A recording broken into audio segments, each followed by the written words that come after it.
Becca, Create and Cultivate. I know. You already did your panel. How'd it go?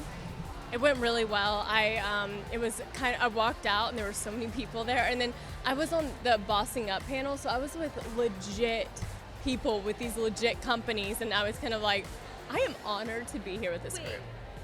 You are a boss, though. You know, why do you feel that way? I am. I'm making my way towards that. Like, my goal is to be up there and for someone like me to be like, I can't believe I'm with Becca Tilley, the founder of blank, TBD.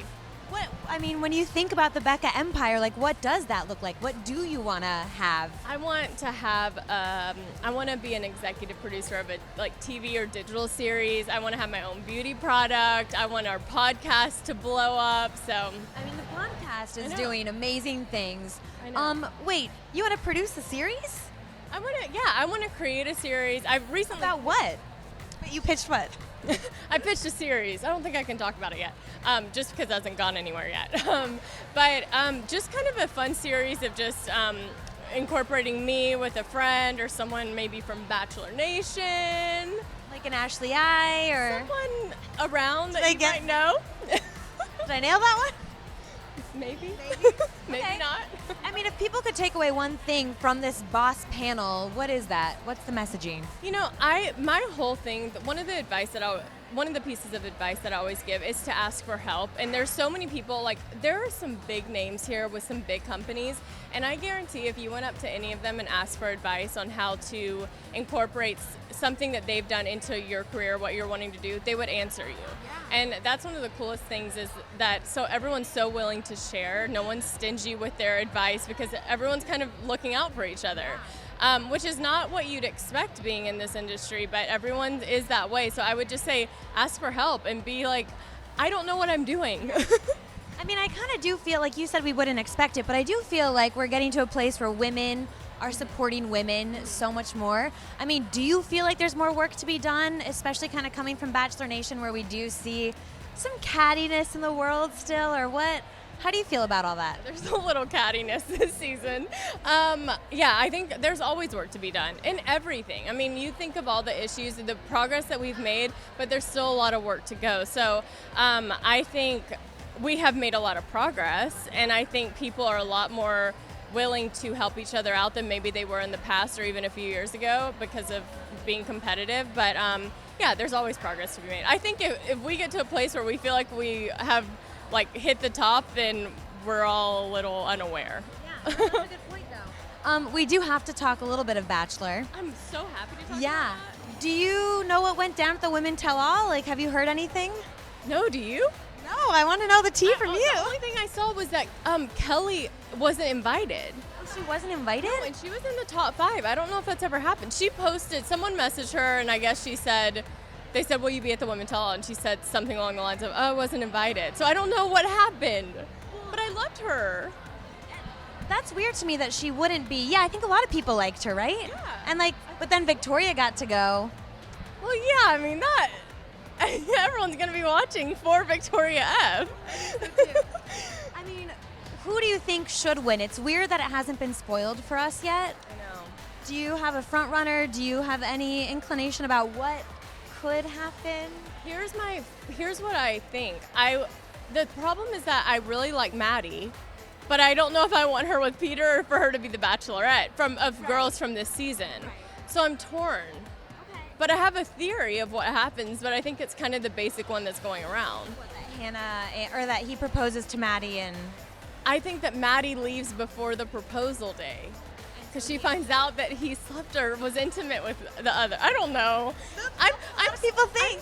I'm the most into this season of trying to figure out the spoilers. The not knowing is bothering me. No, me too, because it usually you do know, and we have all those you kind of pretend you don't. When I do these interviews and they're like, so who do you think's gonna win? And the whole time I'm like, I know who wins.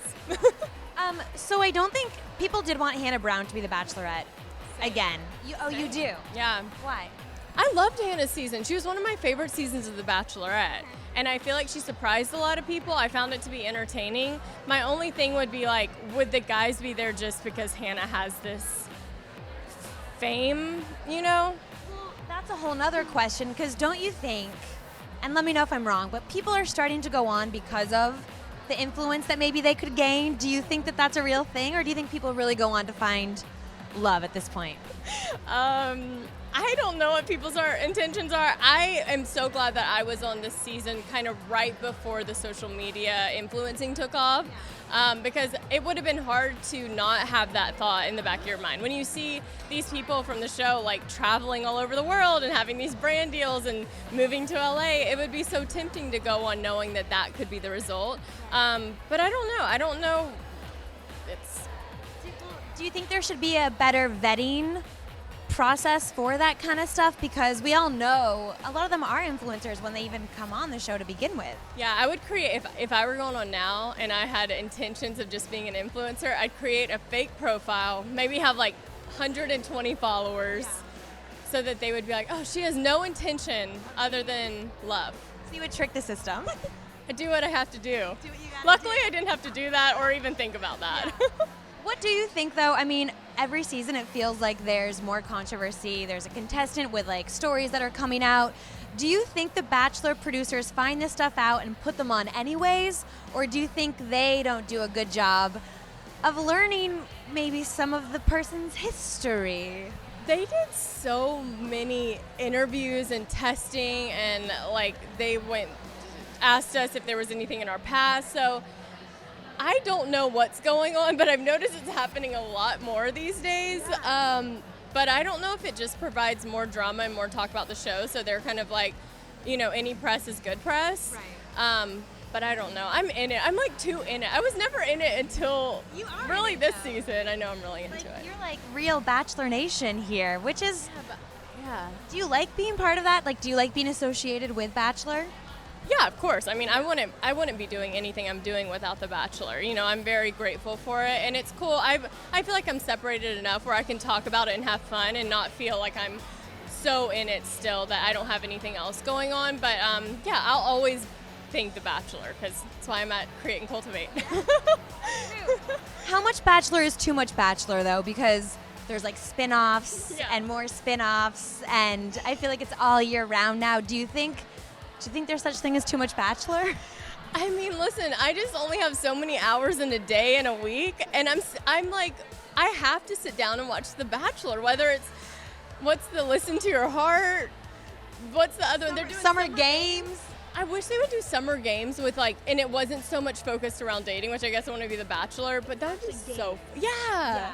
Like more emphasis on. Yeah, but listen, as much as I complain about too much Bachelor, I will be sitting on my couch watching every single episode. Could you ever go back? Would you ever want to go back and do? No, I think I'm retired. You're retired from The Bachelor. Okay, before I let you go, do you think Peter is ready to settle down with somebody after watching maybe what he's gone through? I think he's probably shocked watching it back at like how some of the girls acted towards each other, but I think he's ready. I just don't know if the girls are. Like, I kind of feel bad for Peter sometimes, because I feel like he's in a place where he's kind of frustrated because he's really looking for it and he's having to deal with a lot of drama. But he seems like a great guy. I hope that he finds someone that is on the same page as him. And who do you want? So you want Maddie to be the Bachelorette, maybe? Is there anyone else you would like to see if it's not Hannah? Probably can't be Hannah because she's going to be on tour. I saw that. Yeah. Oh, there's this girl that went home really early on. Her name's Sarah Coffin.